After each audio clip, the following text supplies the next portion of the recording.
You've definitely seen this problem before, but it's laid out a little differently than you're used to. In part A, it says to find the equation line tangent to f of x at 9.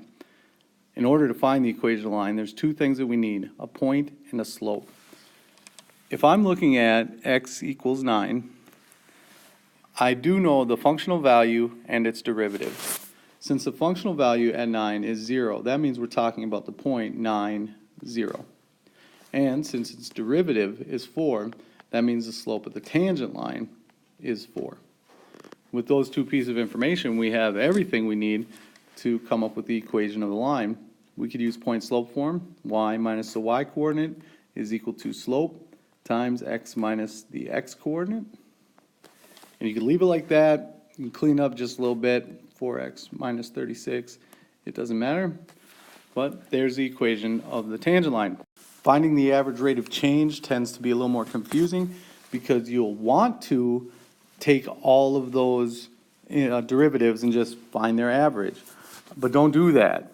The average rate of change is a change in position over time, basically. It's a slope from beginning to end of the interval.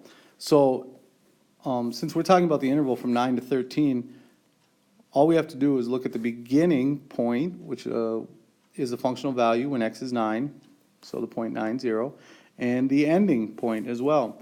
So when x is 13, the functional value is negative 7. And the only thing we have to do is something that's really more algebra than it is calculus, and that's find the slope. And that slope is going to be y minus y over x minus x. Simplifying this, we'll have 7 over negative 4, and that's going to be the average rate of change.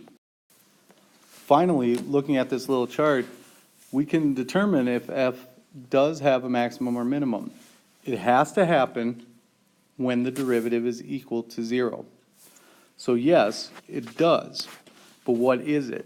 We can think about the sign chart, and the derivative is 0 when x is 11.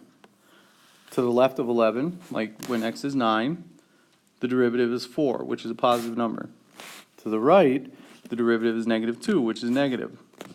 So to the left of negative 11, f of x is going to be increasing, going up. Then it flattens out when it has that derivative of 0, and afterwards the function begins to decrease. That's when the derivative is negative. This totally looks like a maximum to me.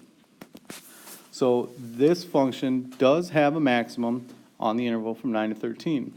Where? Well, it happens when x is equal to 11. And the last part of the question, why? Well, that's because the derivative, f prime at x, changes. It changes from positive to negative.